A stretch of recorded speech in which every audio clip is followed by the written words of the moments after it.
हिमाचल की कैबिनेट की बैठक में भी इस मसले पर जरूर चर्चा हो रही होगी और ये है पंचायत चुनाव का मामला। मुख्यमंत्री सुखविंदर सिंह सुक्खू से मिलने पहुंचे हैं पंचायत प्रतिनिधि। पंचायत प्रधान एसोसिएशन के प्रदेश अध्यक्ष की एक डिमांड भी है और ये है कि पंचायत चुनाव तक प्रधानों की शक्तियां बरकरार रखी जाए, ये डिमांड की गई है। मुख्यमंत्री सुक्खू ने हमारी मांग पर कार्यकाल बढ़ाया है, ये बात कही गई है विजेंद्र चंदेल की तरफ से।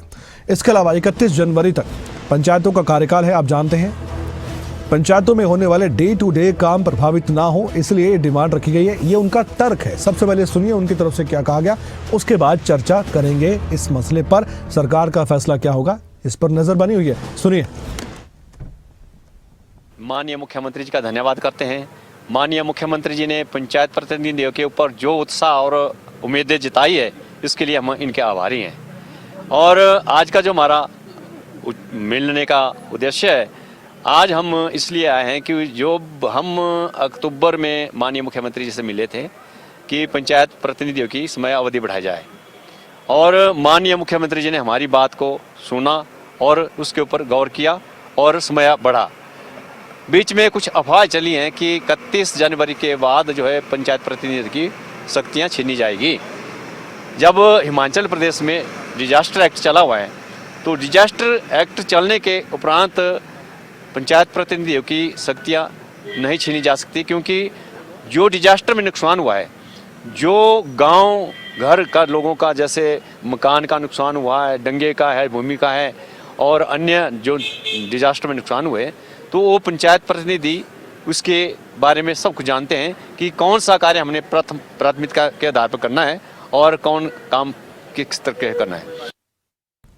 प्रदीप हमारे साथ जुड़े हुए हैं शिमला से, हमारे ब्यूरो। आइए बातचीत करते हैं। प्रदीप, कुछ चिंताएं हैं पंचायत के प्रतिनिधियों की, प्रधानों की, और सरकार तक बात तो पहुंच चुकी है, तो हम यही मानकर चले कि कैबिनेट की इस बैठक में इस विषय को भी मुख्यमंत्री अपने मंत्रीगणों के सामने रखेंगे और इस पर बातचीत करके क्या वाकई में जो डिमांड रखी गई है उस पर कोई ना कोई फैसला लिया जा सकता है। इस कैबिनेट की बैठक के बाद वो नतीजा आ सकता है।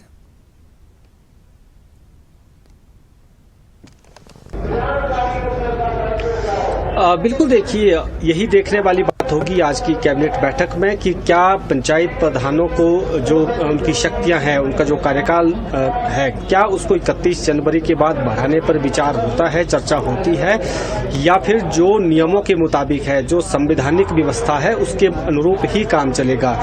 हालांकि जो पंचायत प्रधान संघ है उसकी मांग ये है कि हमारी शक्तियों को छीना नहीं जाना चाहिए, क्योंकि 31 जनवरी को पंचायतों का टर्म, जो अभी पंचायतें हैं उनका टर्म पूरा हो रहा है और 31 जनवरी के बाद किसी को पावर्स दी जा सकती हैं या कोई कमेटियां, ऐसी कोई अस्थायी व्यवस्था की जा सकती है, जैसा पहले भी इस तरह की एक्सरसाइज हिमाचल में की गई हैं।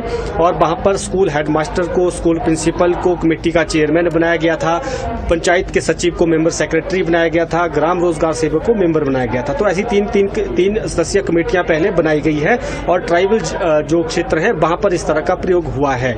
लेकिन इसी जो ये चर्चाएं चल रही हैं, उसी के कारण यहाँ पर प्रधान संघ पहुंचा है शिमला में और मुख्यमंत्री से मिलने के लिए इन्होंने समय मांगा है। इनका कहना यह है कि जब पंचायतों के चुनाव देरी से होने हैं तो हमारी शक्तियां 31 जनवरी के बाद भी बरकरार रखी जाएं, ताकि हम जो डे टू डे काम है, चाहे किसी का प्रमाण पत्र बनाना है या किसी को कोई गांव में सुविधाएं दी जानी है, या फिर अभी डिजास्टर मैनेजमेंट एक्ट प्रदेश में लागू है तो लोगों को राहत पहुंचानी है, घर बन रहे हैं और चीजें हो रही है, तो डे टू डे काम के लिए उन्हें सर्टिफिकेट भी लेने की जरूरत पड़ती है। किसी का घर टूटा है या पूरी तरह नष्ट हुआ है, वो नए सिरे से बना रहा है, तो ये सारी चीजें जो एनओसी लेनी है, बहुत सारे काम ऐसे होते हैं पंचायतों के स्तर पर जो प्रधान की मुहर लगने के बाद ही जो है उनको अप्रूव माना जाता है। तो इनका कहना यही है कि हमें हमारी शक्तियों को बरकरार रखा जाए, लेकिन देखने वाली बात ये होगी कि कैबिनेट में क्या एजेंडा जाता है। ऐसा कोई और अभी तक जो उदाहरण है इतिहास में कि ऐसा कभी सरकार ने किया हो, ऐसे कार्यकाल को आगे बढ़ाया हो, कोई आपके जहन में हो कोई उदाहरण?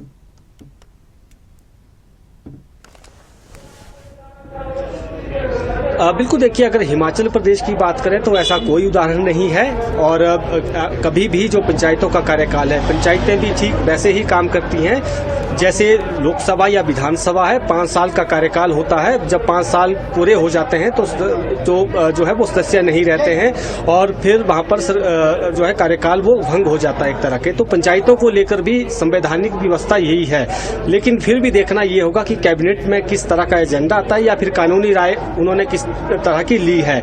लेकिन जो हिमाचल प्रदेश में अब तक हुआ है उसमें जो चंबा का पांगी क्षेत्र है, लाहौल स्पीति का काजा का क्षेत्र है, वहां पर भी एक बार चुनाव डिले हुए थे, देरी हुई थी वहां, तो उस वजह से वहां पर कमेटियां बनाई गई थी तब तक काम चलाने के लिए, पंचायतों का काम चलाने के लिए। और तब जो वहां के स्कूल के हेडमास्टर, स्कूल प्रिंसिपल और जो पंचायत सचिव हैं, ग्राम रोजगार सेवक है, उन 3 लोगों की एक कमेटी बनाई गई थी जो वहां पर डे टू डे काम कर रही थी। तो अब देखना यह होगा कि हिमाचल में 31 जनवरी के बाद किस तरह की व्यवस्था बनती है, क्या प्रधानों की मांग पर किस रूप में गौर किया जा सकता है, ये अब सरकार ने देखना है और संभवतः विधि विभाग से भी इसको लेकर राय ली गई होगी। तो देखने वाली बात ये जरूर है, लेकिन इतना जरूर है कि अभी तक जो हिमाचल प्रदेश में ऐसा कोई उदाहरण नहीं है कि जो कार्यकाल जो पंचायतों के प्रधानों की जो शक्तियां हैं उनको बरकरार रखा गया हो, बल्कि जो पूर्व में हो चुका है उसमें कमेटियां बनाई गई थी। जी प्रदीप, इस खबर पर आपने बहुत विस्तार से समझाया है और गहराई तक आप पहुंचे हैं, बहुत शुक्रिया आपका।